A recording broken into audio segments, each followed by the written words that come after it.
आज हमने पढ़ना है टेस्ट योरसेल्फ 1.2। टेस्ट योरसेल्फ ऐसे कंसेप्चुअल क्वेश्चन है जो बोर्ड में आते हैं, और आजकल वैसे भी बोर्ड में 25% कंसेप्चुअल होता है, तो यहाँ से ज़रूर क्वेश्चन आते हैं। इसमें उन्होंने पूछा हुआ can you identify mixture element और कंपाउंड ऑफ द फॉलोइंग। हमने आइडेंटिफाई करना है तीनों में से मिक्सचर एलिमेंट और कंपाउंड कौन सा है। ये याद रखें, एलिमेंट क्या चीज़ होती है जो सिर्फ एक किस्म के एटम से मिलकर बनती है। कंपाउंड क्या होते हैं, मुख्तलिफ एलिमेंट के एटम से मिलकर बनते हैं। मिक्सचर इन दोनों को मिला के मिक्सचर बनता है। जी, सबसे पहले कोका कोला पेट्रोलियम, तो हम देखेंगे इसमें से मिक्सचर्स कौन से जिसमें बहुत सारे आइटम्स इस्तेमाल हुए हैं, जिसमें Coca Cola petroleum, blood, gun powder, urine and ice cream, ये सब कुछ क्या है, मिक्सचर। मतलब इसमें एक से ज़्यादा चीज़ इस्तेमाल हुई है। फिर उसके बाद कंपाउंड क्या है, जो दो आइटम से मिलकर, मुख्तलिफ किस्म के आइटम से मिलकर बने हैं। जैसे उन्होंने आगे से फार्मूला भी शो कर दिया कि हमें पता चल जाए कि मुख्तलिफ आइटम से मिलकर बने हैं, जैसे कि sugar C12H22O11 and table salt NaCl, मुख्तलिफ किस्म के आइटम्स मिले हैं तो कंपाउंड बना है। आगे एलिमेंट जो सिर्फ एक किस्म के आइटम से मिलकर बने हैं, जैसे कि एल्यूमिनियम, सिलिकॉन एंड टिन, ये सब होते हैं एलिमेंट्स। नेक्स्ट है how can you justify that air is a homogeneous mixture, identify substances present in it.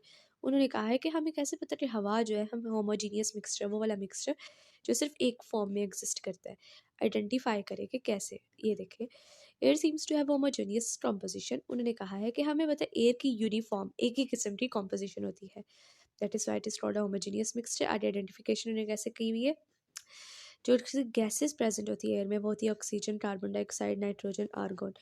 तो जब हम स्टडी करते हैं हवा की, तो हमारे पास जो स्केल होता है, हम देखते हैं उसमें कौन कौन सी गैसेस प्रेजेंट है, तो हमें पता चल जाता है ये होमोजीनियस मिक्सचर है। उसके बाद है name the elements represented by the following symbols. हमने ये उन्होंने सिंबल्स दिए हैं, उनके मुताबिक नाम लिखने हैं एलिमेंट्स के। Hg मरकरी का होता है, Au गोल्ड का होता है, Ni निकल का होता है, Fe आयरन का होता है, Co cobalt, W for tungsten, ये भी एक एलिमेंट है, Sn stands for ten elements. अब हमने कंपाउंड्स के नाम उनके एलिमेंट के साथ लिखे हुए हैं। शुगर C12H22O11, इसमें एलिमेंट क्या है, carbon, hydrogen, oxygen. Common salt NaCl, sodium and chlorine. Lime water CaOH2, calcium oxide, calcium, oxygen and hydrogen. Chalk CaCO3, calcium, carbon and oxygen, ये सब मिलके एक कंपाउंड बन रहे हैं। आगे है define homogeneous mixture. Homogeneous mixture क्या चीज़ होती है, वो वाली मिक्सचर जिसकी सिर्फ एक किस्म की कॉम्पोजिशन दिखाई, हमें सिर्फ एक चीज़ दिखाई दे रही है, it's called homogeneous mixture.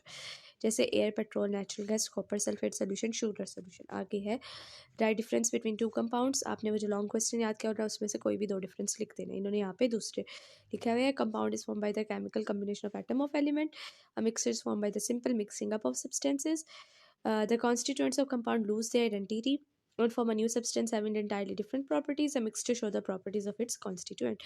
Define valency, give an example. हमें पता है valency क्या चीज़ है, it is combining capacity of an element with other elements. ये वो वाली capacity है जो combine करती है एक element को दूसरे element के साथ।